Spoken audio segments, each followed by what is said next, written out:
Welcome sa DRS 2.0. Fresh at nagbabagang happenings ba ang hanap mo? Mga padabarkads man yan o mga trending topics? Pwes, sagutin natin yan. Kaya naman isubscribe nyo na ang ating channel para sa mga nagbabagang balita everyday. Welcome back again sa ating YouTube channel mga Kadabarkads, and for today's video, ang pag-uusapan natin ay tungkol sa mga importanteng ganap sa labas ng Itbulaga. So kanina, unang arangkada pa lang ng Itbulaga, pasabog na agad na para bang it feels like Saturday. Dahil kanina nakasama natin sa opening number si JR, nagpakilig at nag-throwback kantahan na talaga namang minahal nating lahat. Kaya naman nang umappear po ito sa Itbulaga stage kanina, kilig na kilig ang mga studio audience. Bumisita din sa EV ang kanyang wife na si Mika Javier to promote song of Selena, now showing yan sa Ayala Cinema.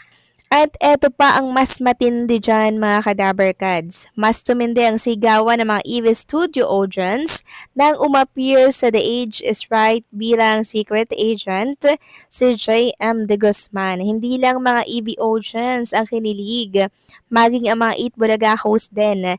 Nakasama din natin si Kit at syempre si Miss Ai de las Alas para mag-promote ng My Best Friend Eman na ipapalabas sa TV5 soon. Katunayan niyan, pinasilip nila ang trailer na to.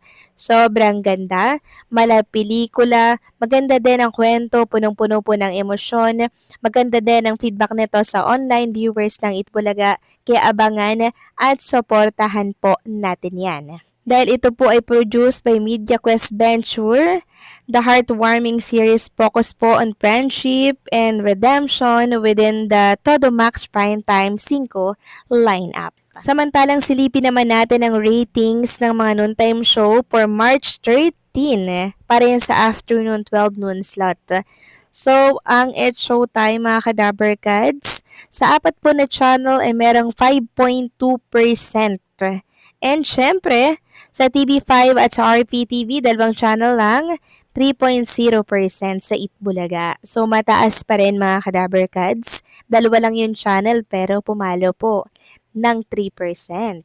At kanina din po pinakita ulit ang mga pasilip dito po sa Lenten Special ng Itbulaga. Una na dyan yung The CEO na kung saan nakita nga natin dito na talaga namang nakikiusap si Karen na wag daw tanggalin yung lolo niya sa trabaho since magka-college na nga po siya. Pero itong si Miles Ocampo, bilang siya yung CEO, sobrang tapang and talagang strict talaga siya mga Kadabarkads, and ang dami niya talagang nasasaktan sa The CEO na Lenten Special, kaya abangan natin yan. And syempre, puno rin po ng iyakan sa Bahay Aruga mga Kadabarkads. Pinasilip din yung actingan nila Maine and Raisa May.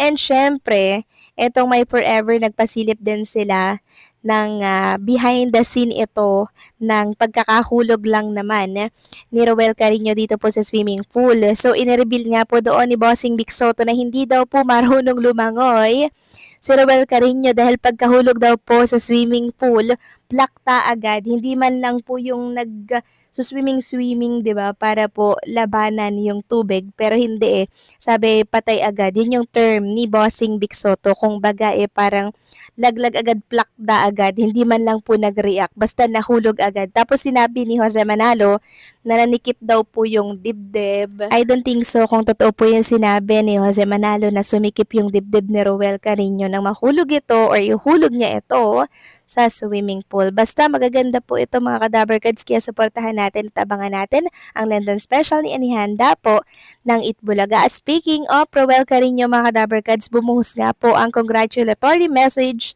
sa kaliwat kanan po ang mga nagmemensahe po sa kanya na sobrang deserve nga daw po ni Roel Carino na magkaroon ng dream car niya. Ito po ay Toyota Avanza mga Kadabarkads, dream car ng isang Roel Carino. So kahit na mataas ang gas, deserve naman pa rin ni Roel Carino yan dahil bakit siya bibili niyan kung hindi niya naman kayang mag-gas, diba?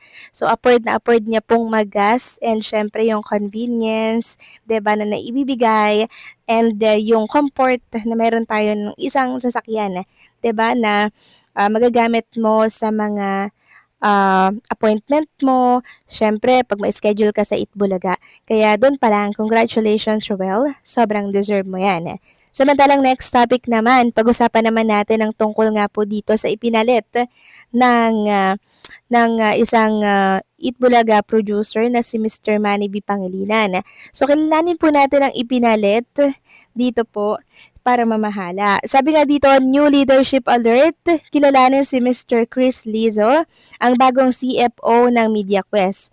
Mr. Chairman Manny B. Pangilinan, opisyal nang idinalaga si Mr. Christopher Lizo bilang bagong Chief Financing Officer ng MediaQuest Holding Inc., ang parent company ng TV5 Network Inc. Gamit ang kanyang mahigit kumulang 2 dekadang professional experience at discipline sa financial handling ng iba't ibang negosyo ni MVP under Metro Pacific tulad ng MPTC and MPIC. Inaasahang ito rin ang gagawin ni Lizo sa pagpasok niya sa TV5, Signal TV at sa iba pang mga print publications ng naturang kumpanya. Alamin ang kanyang buong background sa full article namin sa comment section.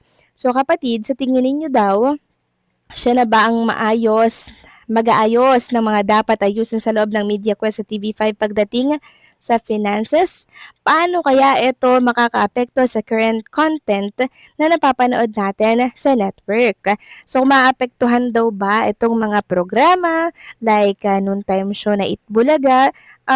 Sa tingin ko naman hindi siya makakaapekto, bagkus ay makakatulong pa nga siya para mas lalong mapaganda yung mga programang napapanood natin. Merong mga minimal sigurong pagbabago pero parte na po yun siguro talaga ng pagbabago ng isang leadership para mas lalong alam niyo yun, magkaroon po ng buhay, kasaganaan ang programa ng TV5.